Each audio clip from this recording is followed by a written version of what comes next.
Welcome back to the Christian Capitalist Podcast, everybody. We're so glad to be joined today by my friend Jay Myers from a very snowy New York City. How are you this morning, Jay? Doing great, Rich. Thanks for having me. Good. It's good to see you, and my pleasure. Everybody, as you know, on the Christian Capitalist Podcast, we talk with folks from all different walks of life about how their faith and business work together to generate income and serve the poor and needy neighbors that are around them in every part of the country and the world. If you like our show, please share it, follow us, tag us, and catch up more on what's going on with the Christian Capitalist movement at christiancapitalist.life, our website. Today's topic, I'm so excited. Jay and I have been friends. Let's put it this way. For those of you who are younger members of the audience, we've been friends since the date on the calendar started with 19. I think we met in 1992 or 3, sometime around then. But we've been friends for a long time. And when I wrote The Christian Capitalist, which Jay and I both have copies of right here for frame of reference today, very nice, he has been saying we've got to talk about some of the more challenging parts of this book.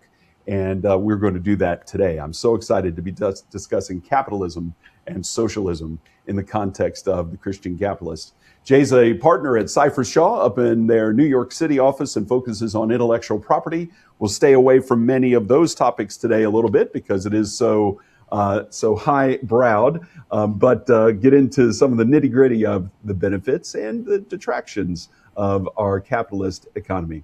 Good morning, Jay. Good morning, Rich. It's great to be here. I'm so glad to see you now, and it's good to see you. Now, having said that, we just at the end of Epiphany and the start of Lent, we're recording this in the last week of February, everybody. We just talked about the transfiguration of Jesus, where he goes to the mountain and his face shines dazzling white and his clothes are transformed. And I have to say, you look transfigured today. The whole left side of your face is bright white. Can you tell everybody why that's the case? We've got 15 inches of snow on the ground in New York right now, so it's been crazy. And I think the reflection is coming in off these streets and making me look transfigured, so to speak. Exactly. You can go home and tell your wife, Kelly, this evening, I've been transfigured. Look at this. Jay, I'm so glad. First of all, I'm so glad that you made it back into town before the blizzard hit. But how are things in New York today? Has business slowed in the commercial capital of the nation?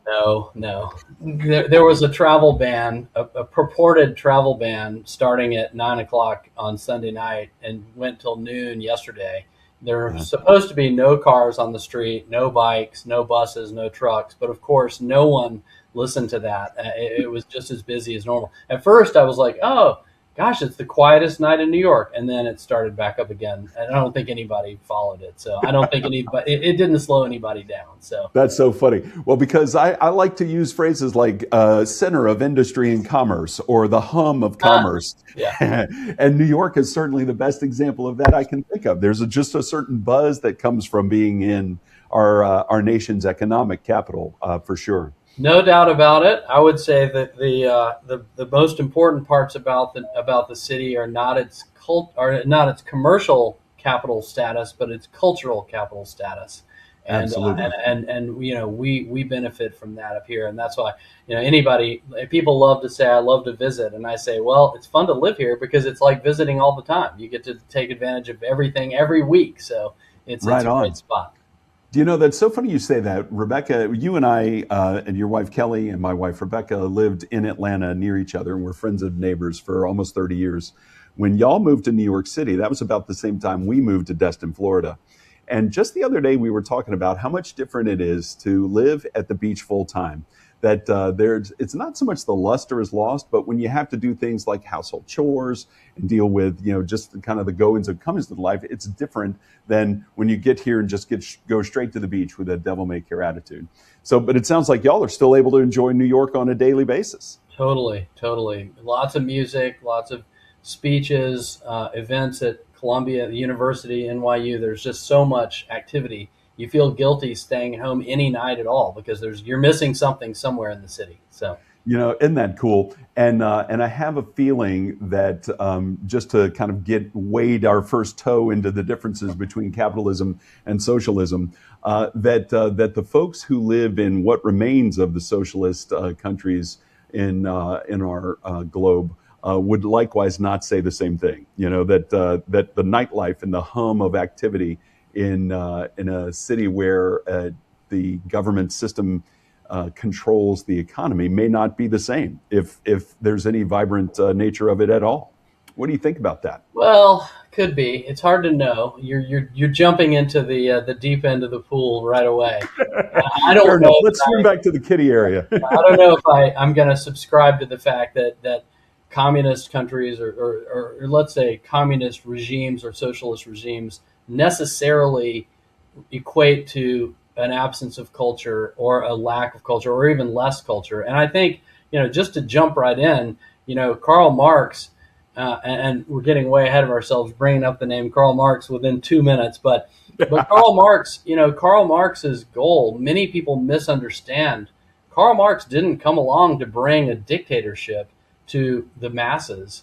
He tried to bring liberation to people. Right. Because Right. we're working from age 18, 20, 25 to age 65 under the ideal communist system that Marx envisioned. You'd be your working life would consist of about 20 years, and the rest of the time would be recreational. And so if you thought that could happen and thought that a cooperative structure could lead to people needing to work less, then you'd have a lot more cultural output and a lot more nightlife and a lot more interesting things going on. Mm-hmm. That's an idealistic picture, but I think it's important to note that Marx came as a liberator to liberate humanity from the chains of competition and move us in the direction of cooperation, a cooperative structure rather than a competitive structure. Right. And so anyway, I've just, I'm not. No. This is terrific, Jay. This is terrific because there are two ways we're going to take this. The first we're going to loop back to, and that is how the idealism of Marx ultimately got perverted, if you will, by the folks who tried to implement it, in particular in Russia and China. Frankly, you could even today look at Cuba and North Korea, right? But first, religion. Let's start off, now that we've talked about Marx a little bit and you've kind of laid the framework for what he had in mind. Let's talk about the counterpoint in capitalism.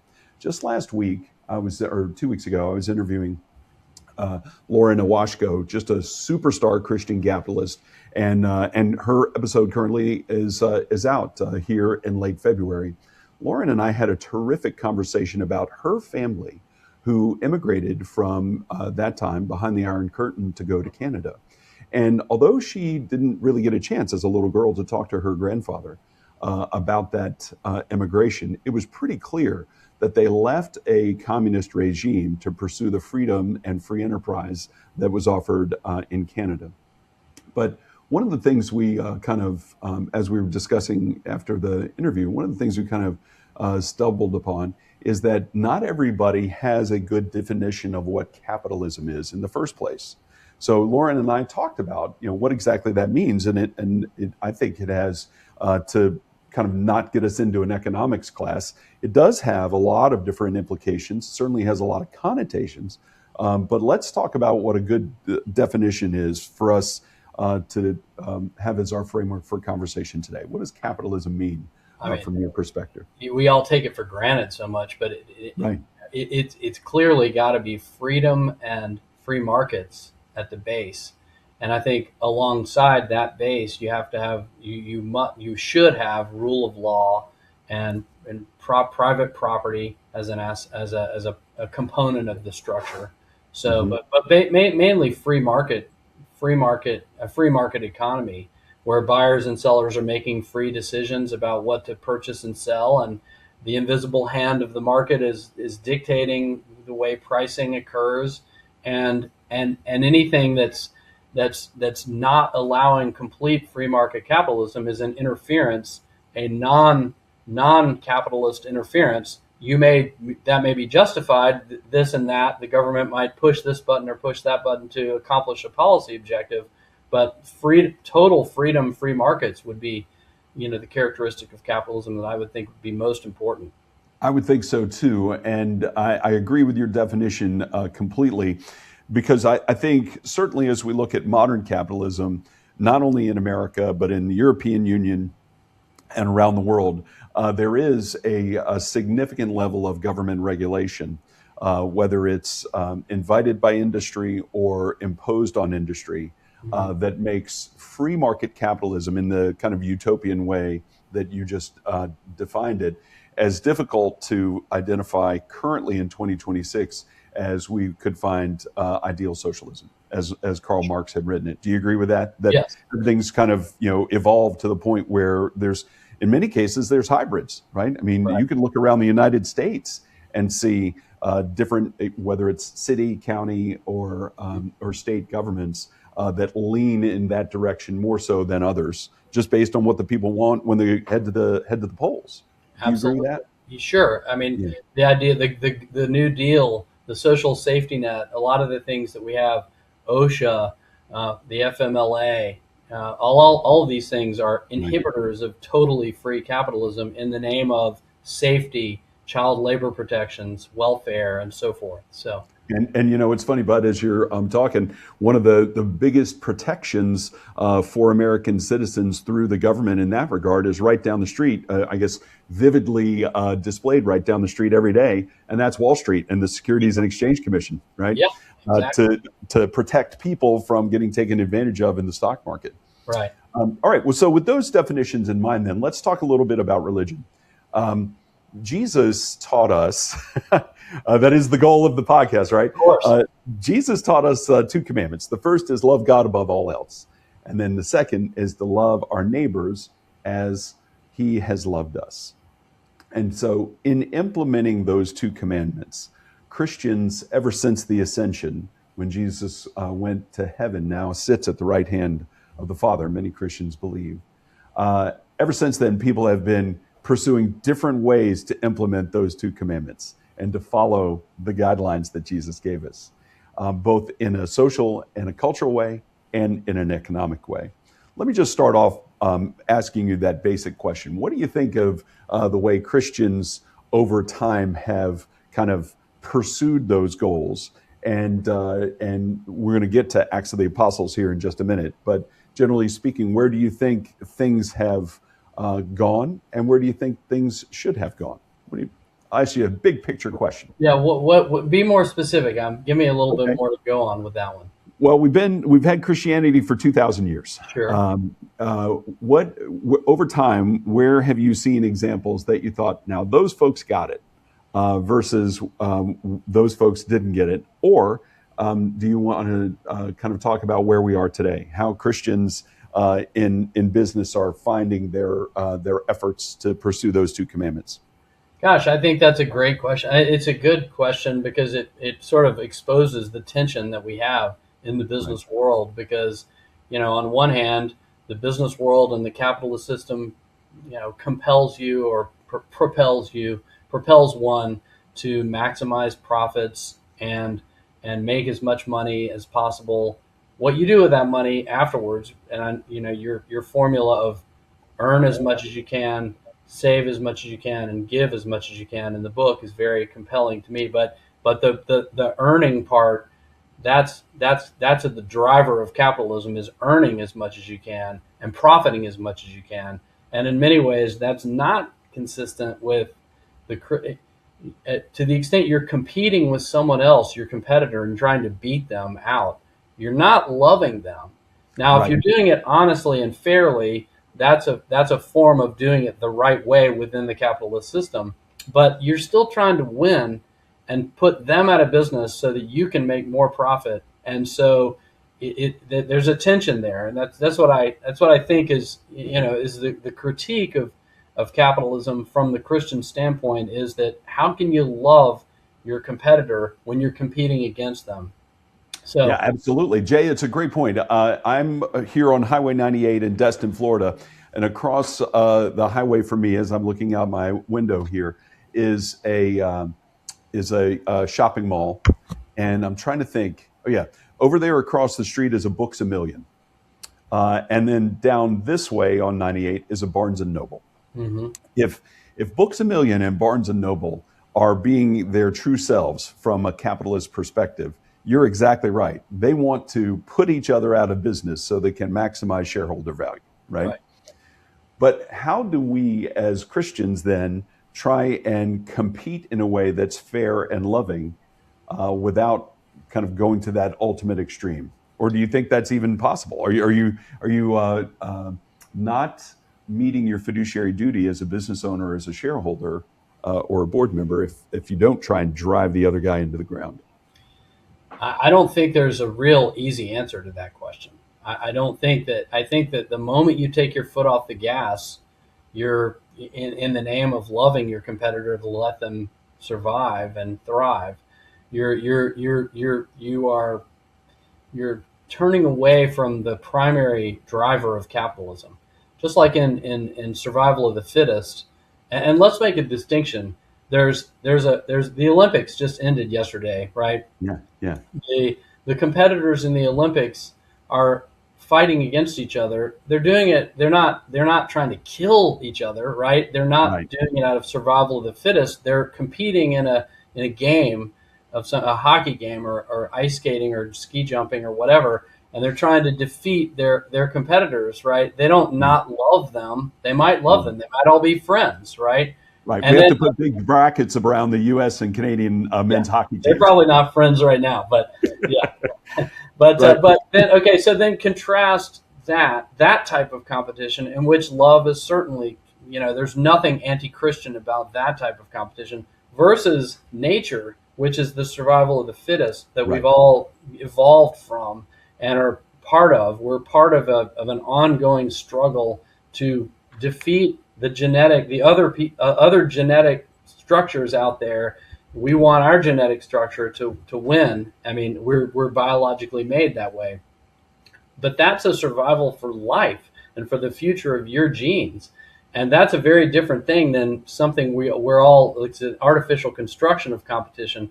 Capitalism is kind of in the middle between those two poles because, it is just an artificial construction like an Olympic game. And you could say, oh, I still love my competitor. I still love Barnes and Noble if I'm Books A Million, even though I'm competing against them. We're fair. At the end of the day, we all hug each other and so forth.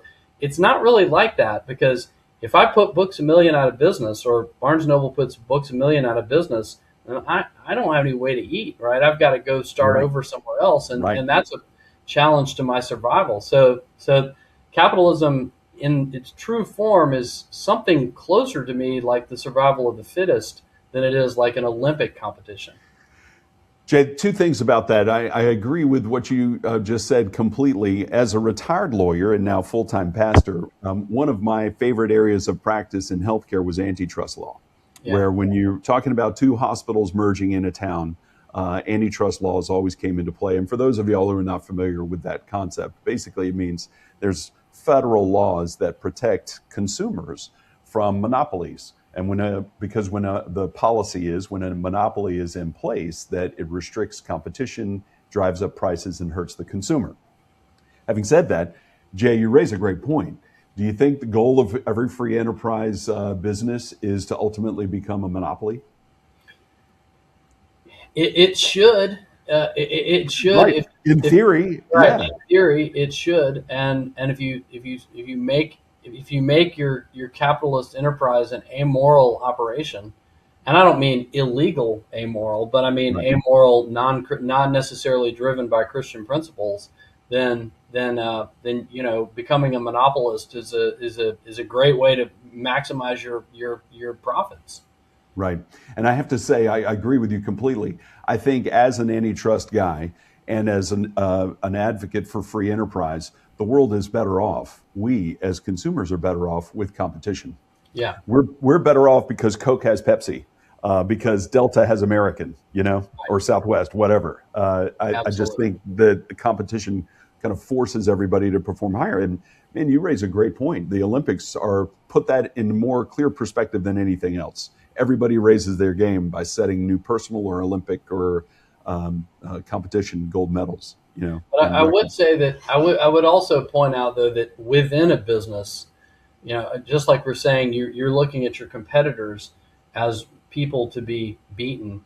You're also, if you're the owner of a business, you're looking at your employees as people I mean, ideally in capitalism, you'd pay them as little as possible Yes. and make the most profit off of their efforts that you possibly can. That would be the natural goal from a capitalist system. So to the extent you soften your approach to your competitors and you soften your approach to your employees, you more than just treating them fairly, but actually benevolently, then you can begin to bring Christian principles into the workplace and into the competitive landscape.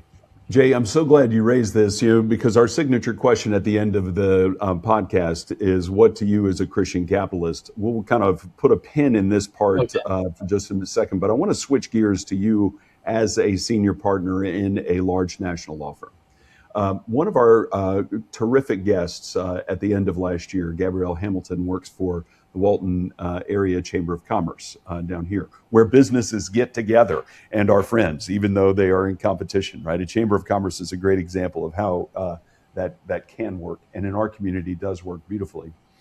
But Gabrielle and her colleague who works for her, the assistant, whose name is Maya, and also just a terrific Christian capitalist, have this routine they go through every day, where Gabrielle will say, "You are loved," and Maya will respond, "I am loved." "You are chosen," "I am chosen," and they have this kind of back and forth that goes on for a minute or two. We recorded it and posted it last fall. Just love that, because to me it's a really simple and clear way to illustrate how people who are in a supervisory role can love the people that work for them and support them in the name of Jesus. But then you got HR over here, Right. where you could say, "Oh, okay, well, let's not love too much, everybody, because we don't want to have any harassment or anything inappropriate in the workplace setting." What has been your experience, especially in New York, where there is so much diversity, both culturally and spiritually? What's been your experience about religion in the workplace, whether it's there in New York or with your clients who are all around the nation? And what have you gleaned from that as a supervisor? Um, I'm probably a little bit more open about my faith than would be preferred by the HR people, as you say. Um, I don't, of course, impose my views on anyone else, Right. nor do I, you know, do any of the things that would be inappropriate in terms of giving someone else favoritism or any of that. Treat everybody neutrally and fairly and as best I can. And but I don't shy away from. Um, People know. I mean, people know that I'm a Christian in my firm. At least the people on my team do. Um, I had a real interesting experience at the International Trademark Association one time. The International Trademark Association is a body of trademark lawyers from all over the world, Mm-hmm. and we get together once or twice a year and talk about and have a big conference, an annual meeting. And uh, one time, the meeting is very diverse, of course, because people are Yeah. coming from all over the world, many different religions, many different political views, and so forth. And so, part of the way in which everyone interacts is sort of on a cosmopolitan basis, a pluralistic and cosmopolitan basis. But there's also a group in INTA called the CTAG, the Christian Trademark Attorneys Group, and Oh, I've been interesting. going to that, and it's such a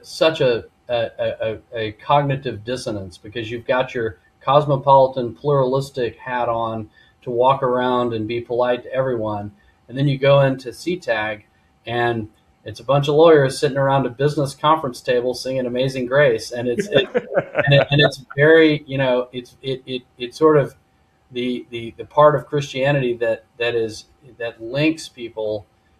It creates a higher level of connectedness among the people in that group, which shouldn't be the case, right? In Right. theory, the Right. pluralistic, cosmopolitan love of all of our neighbors should be paramount, and especially in that setting. But nonetheless, when you get together with the Christian brothers and sisters in that group, it elevates the intimacy of the group.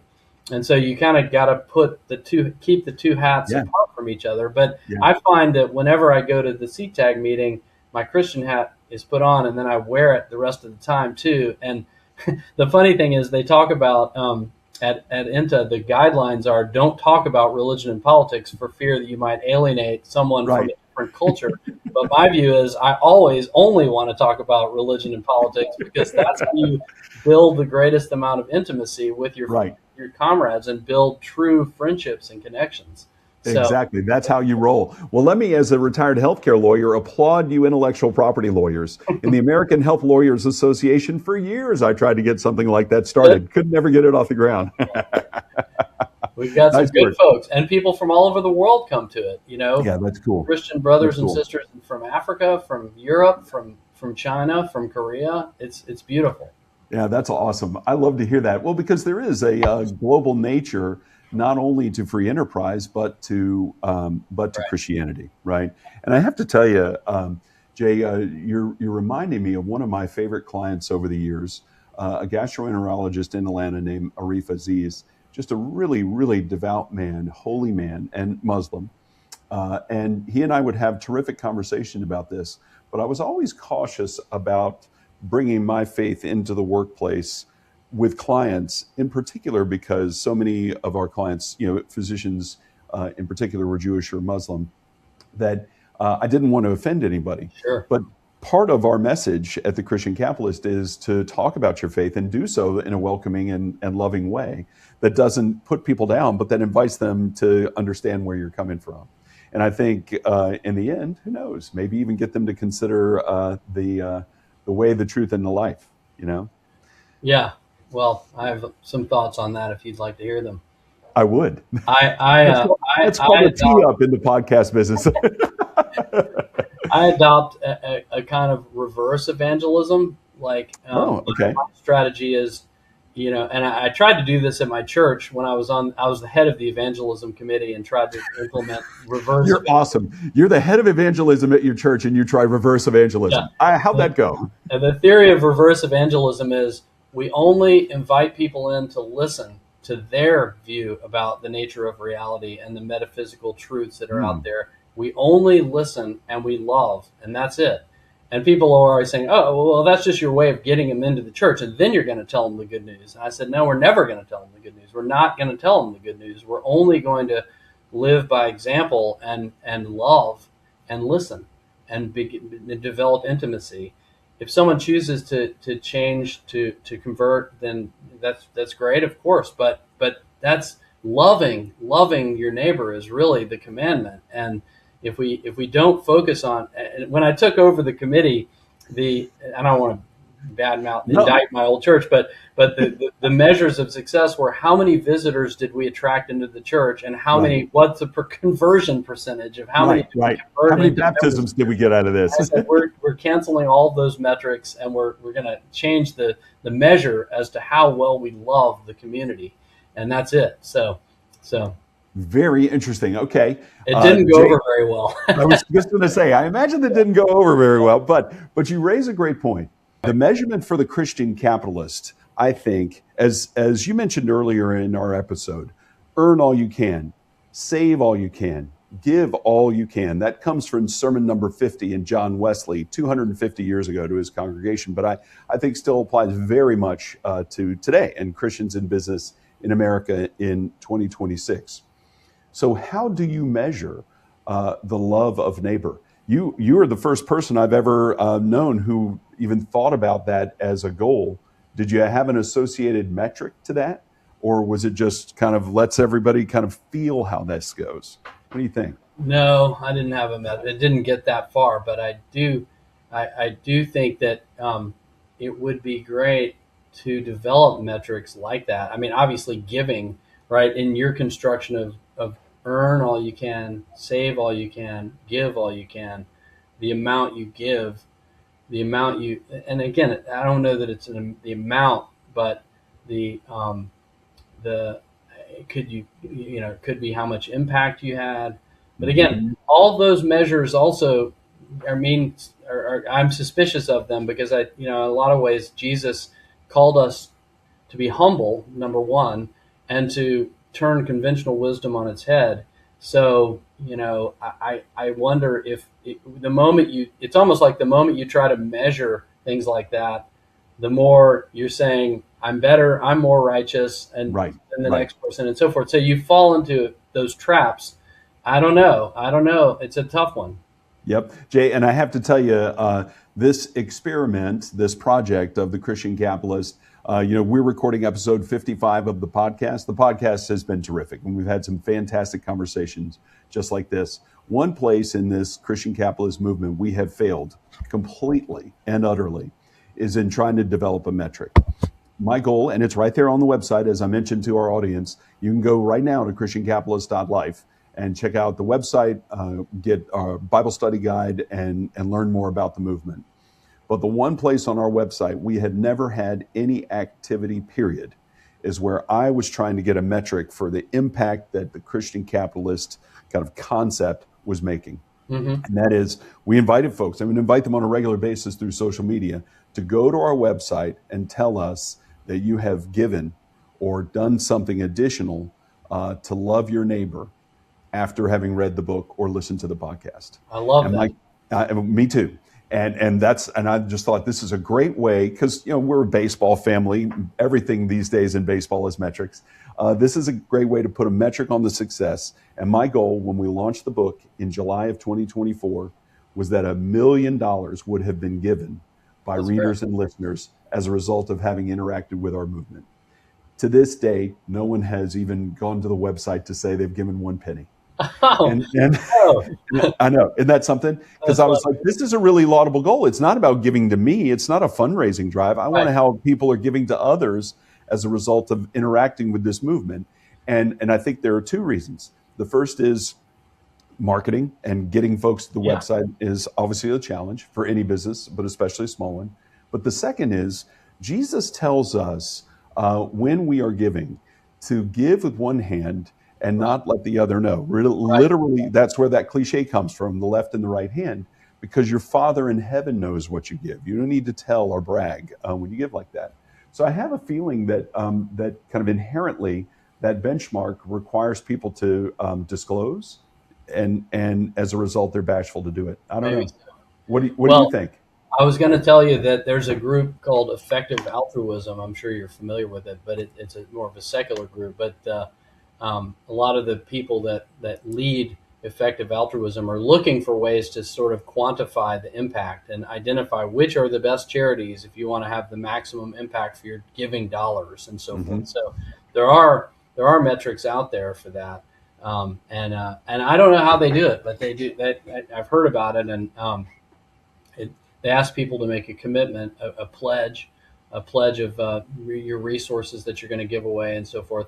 Sam Harris, one of my favorite, he's probably my favorite atheist because he takes the questions of faith very seriously, and he acknowledges that there is something meaningful and something transcendent about human consciousness that he knows is there, but he doesn't subscribe to religious explanations for it. But anyway, he's an effective altruist and talks about it a lot. So there may be something there for you to Cool. look Yeah, I'm going to go dig into that. Jay, let me ask you a question about that in terms of human consciousness, because you're a student not only of economics and philosophy and obviously the law, but of humanity generally. The Happiness Podcast has been out for a few years now and is run by a sociologist. Are you familiar with the Sure. Happiness It's Podcast? Arthur Brooks, right? Right, and that's kind of the one of the cornerstones of the movement, and as far as I know, the host of the Happiness Podcast is a sociologist. Hmm. Um, I want to say Thanksgiving of 23. We put it in the book. Thanksgiving of 23 conducted a social experiment that I want to ask your opinion about, and specifically in regard to what you just said about Sam Harris, and really to all atheists who are listening to this episode, in case there are any. um, what the experiment entailed is they took two groups of people, let's say 20 people, various demographics, took two groups of people, gave them each a certain amount of money, let's say $100. And to one group, they said, go shopping and buy yourself something. To the other group, they said, go give this away. Mm. And when the people came back and measured their happiness across the board, which way do you think it went? I'm sure the givers were happier. Precisely. Yeah. And the happiness podcast then did not take the next step to ask why that group was happier. They just simply noted that the people who spent money on others were happier than the people who spent money on themselves. So in the book and throughout this movement, I conjecture that I know why. It's because God made us in his image, and God is a giver. He gave us life. He gave us everything we have around us in creation, and he gave us his son. So we are hardwired as humans to give. And when we give, we feel that feeling of joy, literally Gotcha. the joy of giving. What do you think about that? I don't know if I agree with that. I don't know. I don't know about that. That's a very interesting point. I would say it's the opposite. I would say that we're hardwired not to be giving. We're hardwired to be selfish, and we're hardwired to be greedy, and we're hardwired to hoard. And it's only when we defy the natural instincts that we have that we feel happy, because we're doing something contrary to our nature. Now, I hear what you're saying about being made in the image of God, and that giving is a part of God's sacrifice to us, and giving us life and so forth. But I do think that if you look at how we're hardwired, it's much more consistent with capitalism and with the greedy and selfish impulses and drivers of capitalism than it is from an altruistic framework. And so Martin Luther King said, if in one of his sermons, he said, if all Christians gave as much as we're called to give, then communism never would have sprouted at all. Because we're just not doing enough. We're not taking care of our neighbor enough. And that's why governmental schemes come out to try to, because our giving instinct is not as strong as it should be. But and so it's almost like the moral act of giving is such a ray of sunshine in an otherwise morally, difficult landscape of selfishness that all humanity participates in. That's almost my view of what makes the givers happier. So I got two thoughts on this to ask you as follow-ups. The first is, I'm thinking of our dog Cowboy, and I know that you have had dogs over the years, sure. right? What makes us different than the dog? I mean, the dog loves us. They experience joy when we come home. Rebecca, my wife Rebecca, and our dog Cowboy have a very loving relationship. He's always right there at her knee. He's always right there on the couch when she's watching television, whatever. But Cowboy, beyond his time, doesn't really have anything to give, unlike humans. And when push comes to shove, if there's a plate of food in between us and the dog, what's that dog going to do? Is he going to say, you know what, I'm going to save half for you? Right. Right. So I agree with you to the extent that because you mentioned Darwin earlier, and you're absolutely right, that all beings at some point have to be selfish to survive. Right. But that humans are unique as made in God's image, in that we are in the animal kingdom unique because we have the capacity for generosity. Yeah. What do you think about that? Well, I think it's great. And I think this gets to the point of, inadvertently, we came around to one of the critiques of capitalism from the Christian lens. To me, Jesus is calling us to something different from our natural instincts. And capitalism harnesses our natural instincts, and through this massive scheme of free market capitalism, we harness the reward through everyone seeking their own self-interest. But Jesus calls us to turn that conventional wisdom on its head and see a brighter future, a different way of living that's loving and not competitive.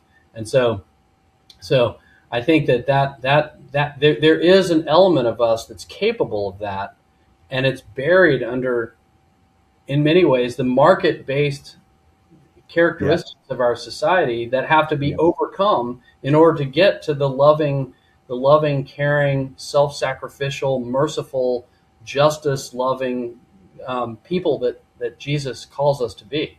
You know, Jay, it is so beautifully said. You mentioned Martin Luther King. I'll refer to Martin Luther, who 500 years ago, in one of his many books on the subject of human morality, said the best expression. The topic of the book was how to be a Christian. The best expression of being a Christian is to be a sort of Christ to your neighbor, meaning you sacrifice your own interest for your neighbor's interest. And in my experience as a pastor, in my experience as a businessman, and just as a citizen of the world, it is really difficult to put others first. Sure. Whether it's opening the door to somebody, I mean, you and I are Southern guys, right? We're hardwired to open the door for somebody. But if there's a fire in the building, right, it's hard to open the door for others. That's why on an airplane, if you're sitting in the exit row, you have to agree verbally. I'm going to help get everybody else out too, you know, right. Because putting yourself second is not innate. Right. And furthermore, it is definitely not part of the capitalist system, right, to put others first. Can you imagine the CEO at Coke saying, you know what, Pepsi, we're just going to shut down marketing. You have this quarter. We're going to put you first, Pepsi. No, yeah, I mean, it's contrary to the entire scheme.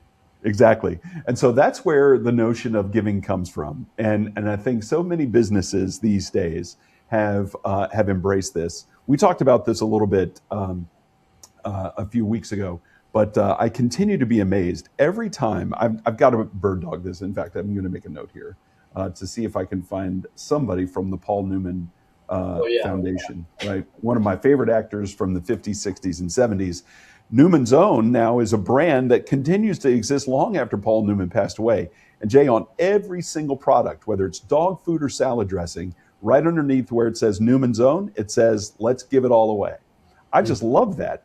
But it does strain, and you and I are both businessmen, it just strains the consciousness to figure out, how do you stay in business if you're giving it all away? Yeah, I don't know how. I don't know, but I'm going to find out, because when the tension that you described from John Wesley's sermon is one that I ask accountants about all the time. How exactly do you turn this into a financial plan, right? Earn all you can, save all you can, give all you can. The way I interpret that is make as much money as you want to, legally, ethically, morally, appropriately.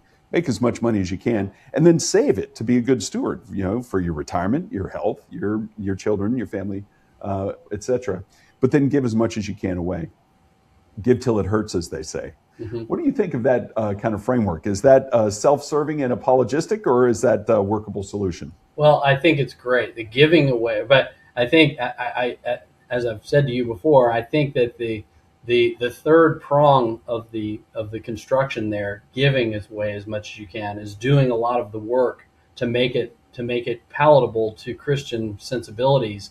Because if you earned if the directive was to earn as much as you can without the third part of the prong, that would be wrong. I mean, Jesus is very clear about accumulation of properties not being the way to do it, hoarding not being the way to do it. So that by itself would be morally questionable. Saving as much as you can is also the earning as much as you can. It depends on how you're earning it, and is earning excess profit moral? Number one, right? So, and then number two, saving as much as you can. That kind of gets into the hoarding, the guy that hoarded all the crops and then died, and they were wasted, right? Right. Hoarding is frowned upon by Jesus. And so it's all saved by giving away as much as you can at the end. And so I don't know that it works. I don't know that is enough to salvage the problems with earning as much as you can and saving as much as you can. It seems like it does, but it doesn't necessarily make those other two things, which are otherwise frowned upon, not frowned upon, especially depending on how much you give away. And are you giving away self-sacrificially or some other amount, right? It's hard. It's a hard construction. Indeed. And Indeed. It sounds great, and I love it. And I love the fact that you should, if you're blessed with gifts to earn money, if you're going to give it all away or as much as you can, then you should try to make as much, because the condition that you're making as much as you can is that you're giving away as much as you can. And then so with saving, the description of saving is, don't waste your money on frivolity.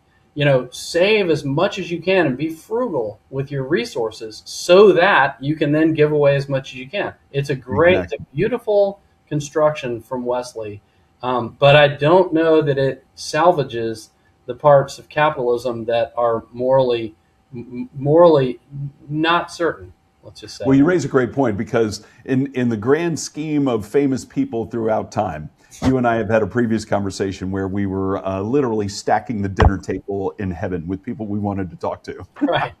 Right. One of the people, a fictional character, one of the people that comes to mind is Gordon Gekko, who's famous for being right there in New York City in the movie Wall Street from the late 80s. And really, when people look back on that movie, the kind of the pinnacle, not just of the movie, but of the 80s and the go-go expressions of capitalism during that era, was his speech about greed. Right. Greed works, greed clarifies, greed improves us all. And I think when you look at the way that he gave that speech and the way that that the movie told that story, it made sense in telling us who Gordon Gekko was. Mm-hmm. But from Wesley's perspective and the Christian capitalist perspective, it was really antithetical, right? Yes. I mean, the last thing we want is greed, even though we're ultimately trying to be as successful as Gekko's companies, right? Mm-hmm. We just had different means and different ends. But what do you think about that? Where does greed fit into all this? I mean, it's one of the 7 deadly sins. Yeah, I think Gordon Gekko was a tough character because he not only harnessed greed and celebrated greed, but he also used improper techniques, insider trading and stuff like that in that movie. Right. So, but the thing that, even if you did it perfectly, even if you did your business perfectly, and even if you were within the law and you operated fairly within the law and so forth, and even if you didn't spend lavishly like he did, right? He and Bud Fox, both were, had works of art and all kinds of other excessive manifestations of their fortunes. Even if you didn't have all of that, you saved and you made as much. It's still false for us to say that greed is not in some way driving the success that we have in the capitalist system. Right. And so that's kind of the charge against capitalism from the Christian perspective, is that it's hard not to allow greed to come into the picture in making money, in earning money. Exactly. And so let's shift gears back to Karl Marx, where we started. How can, because we need to get to this really difficult part of the book in Acts of the Apostles, but let me kind of ask you a question that I've been wrestling with since you and I started planning today's episode. Most socialist systems put people first and invite a communal way of living, a communal economic and political system, and the common good is the focus of all of that. Mm-hmm. But that necessarily means that God is eliminated. And we talked about how in Russia, at least, St. Petersburg, literally the rock of the church, was replaced, I want to say, by Leningrad. And then when Leningrad went away, when the communist system failed, it went back to St. Petersburg. Do you think that's what Karl Marx had in mind? Was the elimination of divine being part of the game plan? Yes. And I think it's an unfortunate characteristic from my perspective, because I think the liberation aspects of Karl Marx's theory align nicely with, and the reversal of the conventional wisdom about the way society should be structured, in many ways overlap with Christ's, with Jesus's critique of conventional wisdom and what I think his critique of the hyper-capitalism that we have today would be. So there's a natural overlap between the two, but I do think we can't, and I also don't think that atheism is, you said it's necessarily knocking God out. It is, if you're Karl Marx, he was clearly a strident atheist, and clearly suspicious of religious systems and so forth. But I don't necessarily think that all communist or socialist systems have to have an absence of religious animation, I would say. Well, Jay, I'm so glad you said that, because that's where I was heading. How is it? Yeah. I mean, listen, I have received a lot of pushback for the book. I literally just a few weeks ago, Rebecca and I are in the process of selling our house, and I gave a copy of the book to our real estate agent, and all she could do was go, "Yes, yes, yes." It's great. But many people look at this book and say, no way. These two concepts are completely opposed, diametrically opposed. How does one live and work and follow the path of Christ as a socialist? What do you think about that? Well, I think that if you looked at the well, first of all, you've got the example of the Acts of the Apostles, and I know you want to get to that point too. Yeah. But there are communal living establishments. They're smaller scale than what we have in the United States and the former Soviet Union and Russia now. So it's hard to see how that looks on a big scale. But there are examples of communal living. I got ChatGPT to help me list them out in case you want to hear about them. I want to hear about them. I love it. Thank you, Chad. More than just kibbutzes, there are religious communities that have been around for hundreds of years that are living communally, right? And so did Chat list out like the Franciscans or the Dominican monks? I got a bunch of them here. The monks were on there. There was something called the Bruderhof communities. I don't know anything about them, but I'm going to jot that down. But there are several examples of communal living, religiously based communal living or structures, political structures. And I think so to me, loving your neighbor, if you could, the problem with the Marxist systems that we've seen across history in the failed Soviet Union and the failed other communist states was that you're replacing what should be religious animation to love one's neighbor with state power and coercion, and that those are inconsistent with Christianity and with loving one's neighbors clearly, and perhaps even more so than the lack of alignment with capitalism. If you have to use the point of a gun to force people to love each other, then that's a troubling situation too. So we haven't yet seen what it would really look like to have religiously animated communism on a large scale. And I don't know that we ever will, but that would be my hope. If I were to look forward into the utopian future, it would be these strands coming together: freedom, religious animation, and it doesn't necessarily have to be Christian. That would be our preferences, of course, as Christians, but it doesn't have to be. But religious animation to love one's neighbor, freedom, which is a non-negotiable, I think, and loving one's neighbor, spiritually animated, and a political structure that enhances or promotes collaboration and cooperation over competition. If you could combine those three strands in a workable governmental structure, that would be a utopian vision. It wouldn't be capitalist, and it wouldn't be atheistically communist, and it wouldn't be coerced. It would be free, spiritual, and cooperative. And those, if I had to forecast into the future, if humanity continues to evolve if the moral arc of the universe continues to bend toward justice. I was hoping you were going to mention that, the moral arc of the universe and justice. Yeah. Good. If that continues to happen, then I think that you're going to see, I hope that you're going to see a merger of those strands over the long period of time. And I'm not saying that the United States is going to change not in our lifetimes and not in the next few generations, but over the long term as humanity begins to become more evolved. And it's a great point, Jay. It's almost, especially when you think about not only differences in religion and economics, but politics and demographics. It's almost, to achieve that utopian reality, it's going to take something like a world order, you know.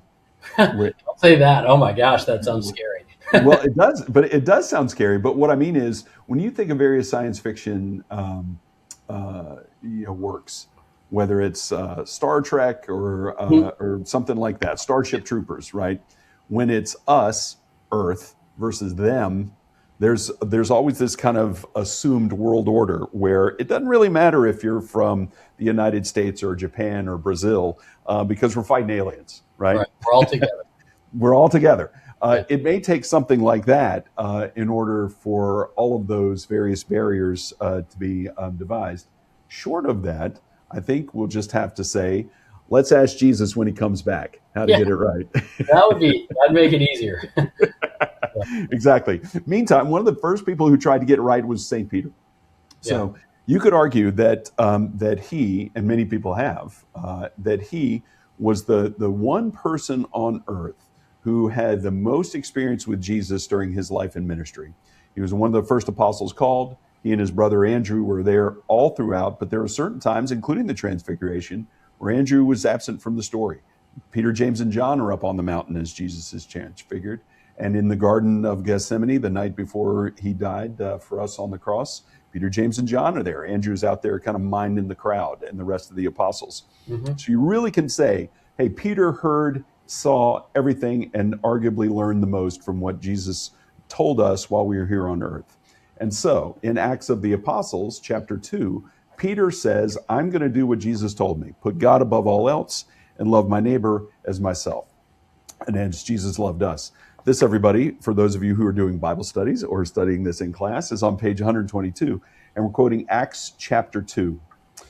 This is this early community that Peter built right outside of Jerusalem with other apostles. And Luke says in Acts, they devoted themselves to the apostles' teaching and fellowship, in the breaking of bread and the prayers. Awe came upon everyone because many wonders and signs were being done by the apostles. All who believed were together and had all things in common.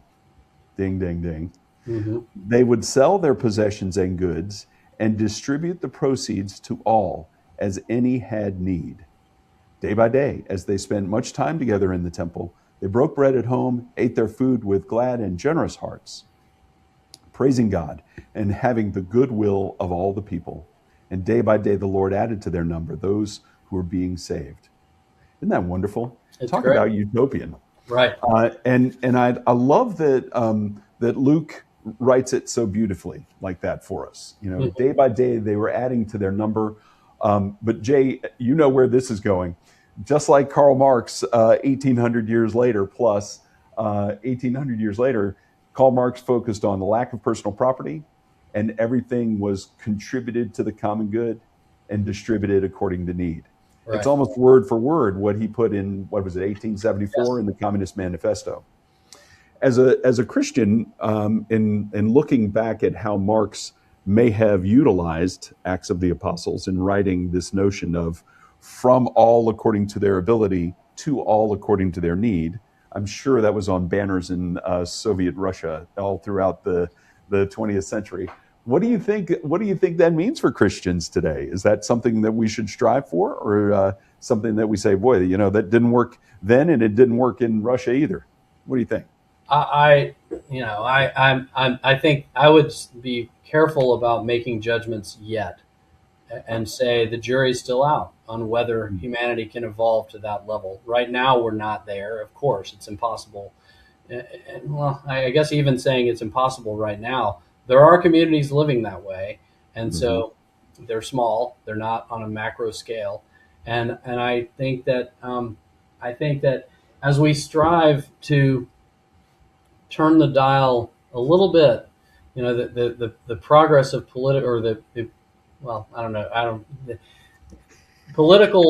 politics moves. Did Marx say every government eventually heads in the direction of this? Yeah, yes, and I don't know that. I think the governmental structures. I mean, we're trying to form a more perfect union. It's in our founding documents, right? And so, what is a more perfect union? What is a more perfect union? Does wealth inequality that's just going like this, is that a more perfect union, or is it something where it's going like this? I don't know. And if you ask different scholars, people on the libertarian side would say as long as you have a fair structure, it doesn't matter what the outcome is. And if wealth inequality is part of that outcome and it was achieved through a fair structure, so be it. That's not for us to decide. And others would say, no, the outcomes have to be analyzed. If people are starving, some people are starving in the streets, and some people are multi-billionaire, trillionaires almost, then you've got a problem. So I think that I do think, I'll say this, I do think that it's incumbent upon all of us to think about our political views in view of our religious views. And obviously we observe a separation of church and state in formal affairs in the country. But personally, when I'm thinking about how my political stance, I'm informing it with my faith and with my thoughts about Jesus and what he would say. And so to me, and I know this is, not common, but to me, my faith drives me toward leftward positions in politics. And am I saying we should do a Soviet Union and force people coercively into a socialist or communist system? No, I don't think so. I think freedom is non-negotiable. But do I support policies that edge us further toward cooperation and away from just raw competition? Yes, I do. So, I don't know that that's a good answer, and I don't know where it'll end. That's the thing about death. It's unfortunate we don't get to see where it all ends. I guess we could be watching from above, but exactly, it's a long drama we're in the midst of, and we have that's a role to play. We have a role. Absolutely. And that's your chance to ask Jesus, by the way, before he comes back. You get there first. Yeah. But Jay, listen, when I mentioned that I have had conversations with folks who really get animated in negatively viewing the concept of Christianity and capitalism working together, that's exactly what I had in mind. So many Christians, good, devout Christians like yourself, say, all right, when I view my commandments to love God above all else and love my neighbor as Jesus loved me, I lean in the direction of voting this particular way for this set of policies. What's really interesting about America in 2026 is that there are just as many folks who say, yep, you know what that means to me? I'm going to own a business, or I'm going to go work hard in a business. I'm going to make as much as I can, and then I'm going to go give away to my neighbor, or I'm going to elect officials who don't have those government policies in place so I can have more to give to my neighbor. Yeah. It does raise an interesting question, though. I have no idea, I really don't have any idea what the composition politically is of the city council of Tempe, Arizona. But when we were there a couple of weeks ago visiting our son Will and going to the Phoenix Open, I was struck by a sign that I saw on the side of the road where a number of people had kind of congregated to stop folks driving by, including me, on the way to Sky Harbor, one of my favorite airports, to return the rental car. And the sign said, "Give a chance, not a dollar. Please don't give to panhandlers. Refer them to tempe.org/whatever it was." I was driving by, so I didn't see the whole thing. But the implication was, don't give to your neighbor. Don't give to those who beg, which of course are directly contrary to what Jesus said in the gospel. And instead, refer them to the city government, where they'll be taken care of with policies and presumably resources that the city has provided. What do you think of that? Oh, that's tough. That's really tough. Yeah. That's because on the one hand, listen, you are blessed not only with a beautiful wife, but 3 beautiful daughters. And I likewise have a beautiful wife and 1 beautiful daughter. The 2 sons, they're knuckleheads. But I always gravitate to advising Rebecca, my wife, and Caroline, my daughter, to really be cautious when it comes to giving to people on the street who are begging. Certainly those who are asking for money on the side of the road because of their personal safety. Sure. Jesus didn't caveat that, though, and that's the challenge for dads and for husbands. He didn't say, give to those who beg as long as you feel comfortable with it and are safe about it. I mean, this happened recently to one of the members of our family. I won't name because she asked me not to say it, but somebody approached her at a gas station and said, hey, can I have some money for gas? And she felt threatened. I mean, that kind of stuff happens every day, Yeah. all throughout America and the world. So I get where the city of Tempe is coming from by saying, you know what, don't kind of encourage panhandlers. Instead, send them to city resources. But Jesus didn't say love your neighbor by voting for politicians who will adopt certain policies. He said love your neighbor. I don't know. It's That. such an interesting sign. I don't even know where to begin, because on one hand, the government is telling the population, don't be charitable because we've Right. got this covered. That's almost Marxist, right? I Right. wouldn't think I wouldn't think of I don't know how Tempe's a politically liberal or not, but I don't know how it's structured. But it sounds like if they're saying the government should be in charge of taking care of the poor and providing the resources that the poor need, not you. It's it's a very interesting system, Yes. and the question is whether, who is responsible for taking care of the poor and the needy. Is it the government, or is it individuals? And when we talk about voting, you're either voting for a greater safety net or you're voting for a less safety net, and which is better for the poor. If we, going back to that King speech, if we were all giving as much as we could, then maybe we wouldn't need the government to be in that role. And that's kind of the libertarian vision, is that it's just, it's up to the individuals. The Right. government shouldn't Right. be in that role. And so that's But a you're very right. It's a interesting tough line. thing. As you're talking, I'm thinking about protests last fall during the first government shutdown, where clergy members are out there in their religious garments protesting the end of subsidies for health insurance, saying Jesus didn't say take from the poor. Like, well, yeah, Jesus also didn't say vote for governments that help subsidize health insurance. He said love your neighbor and give to those who beg. Yeah, Right. yeah, yeah. So it's tough. Yeah, so if you adopt a view that the government should be in that business, we should have a broad safety net, then you're basically saying that we don't trust the individuals enough to do it themselves. Right. And you're basically you're you are outsourcing your need for charitable generosity to the Yes. government. Yes. And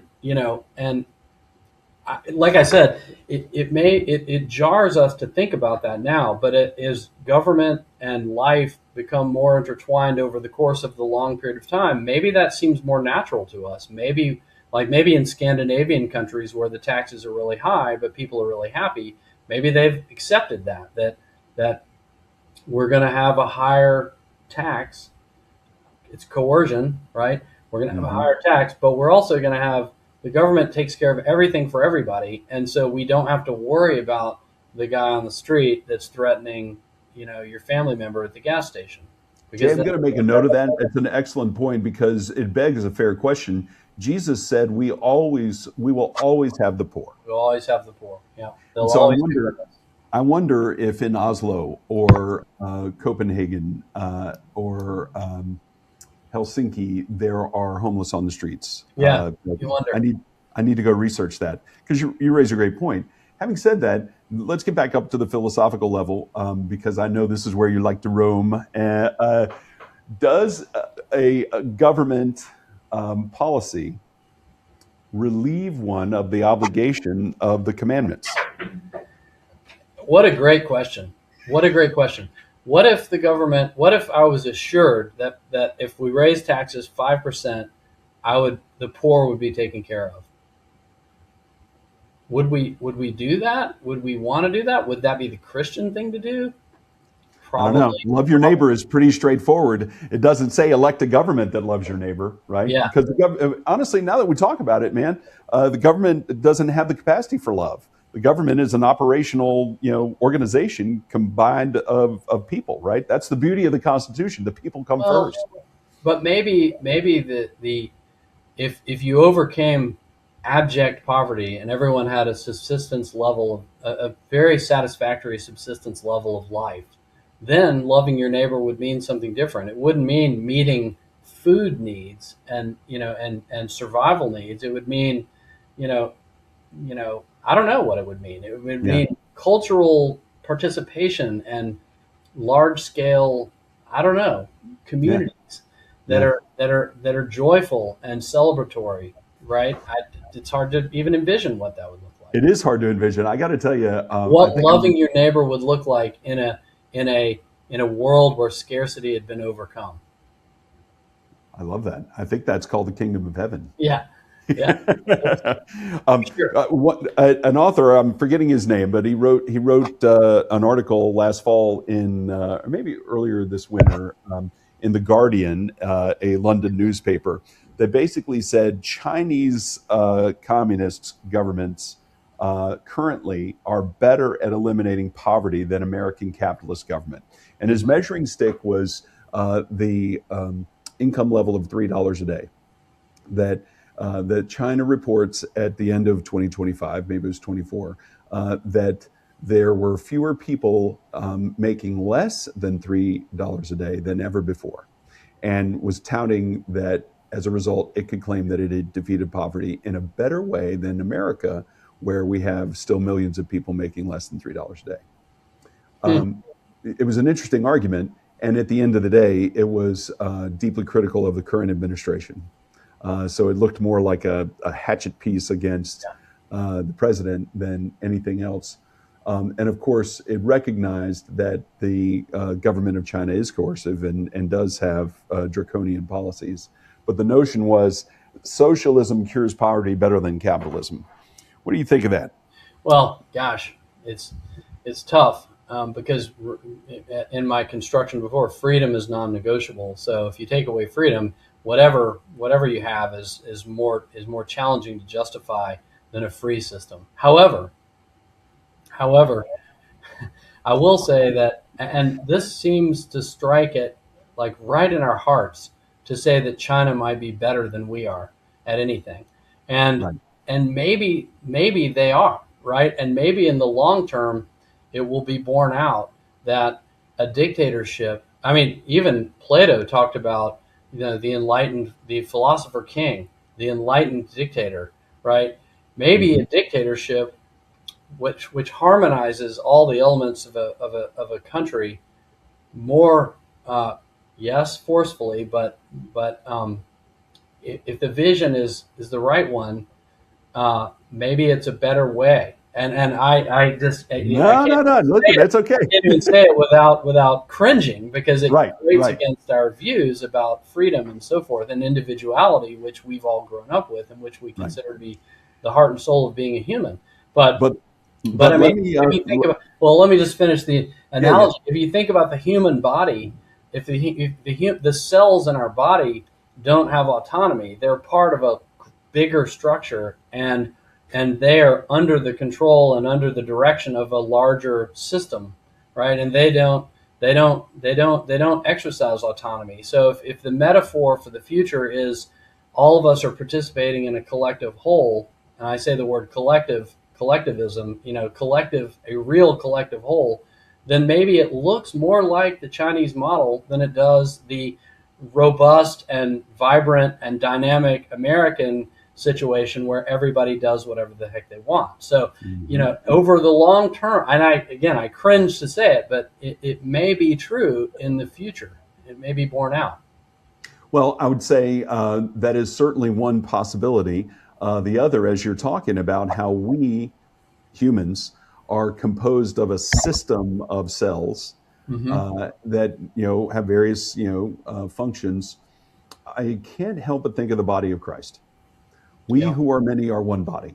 hmm And so, although the benevolent dictator Chinese model may be one path forward for our future, so may be the body of Christ.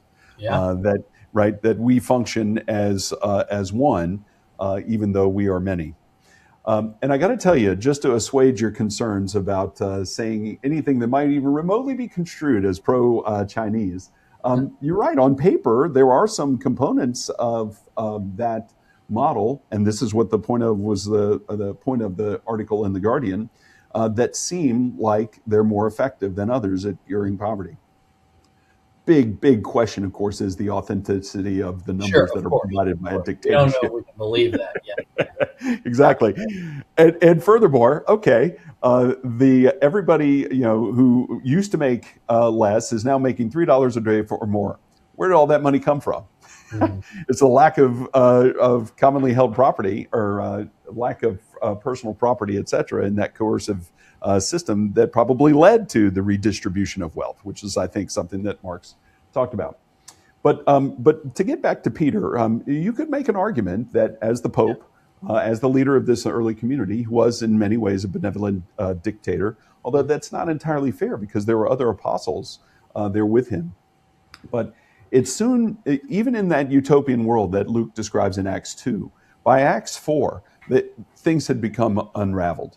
That the group of people there were infected not by the sin that we talked about with Gordon Gekko, Mhm. but the sin of jealousy. Yeah. Right? The leaders of the Greek component of that community came to Peter and said, "Hey, we've got widows to take care of, just like the Jews have widows. But in your redistributing according to need, the Jewish widows are getting more than the Greek widows." And Peter responded, and in such a modern way to put it, Jay, I had to go research it in Greek to see if that's exactly what Luke wrote that Peter said. But he said it. He said, "It's not for us to wait on tables." We're not supposed to be, he meaning the apostles, we're not supposed to be helping and distributing food. We're here to proclaim the good news and to build the church. So that's where the first deacons came from, Philip and Stephen being the most notable. And so there were problems with the administration of that early on. And then, of course, that community ultimately was not sustainable, as opposed to a model based around Paul and his travels around the Mediterranean, Mhm. where he would go to a city like Athens, or go to a city like Corinth, or go to Thessalonica, and say, "Okay, everybody, here's this new way of believing.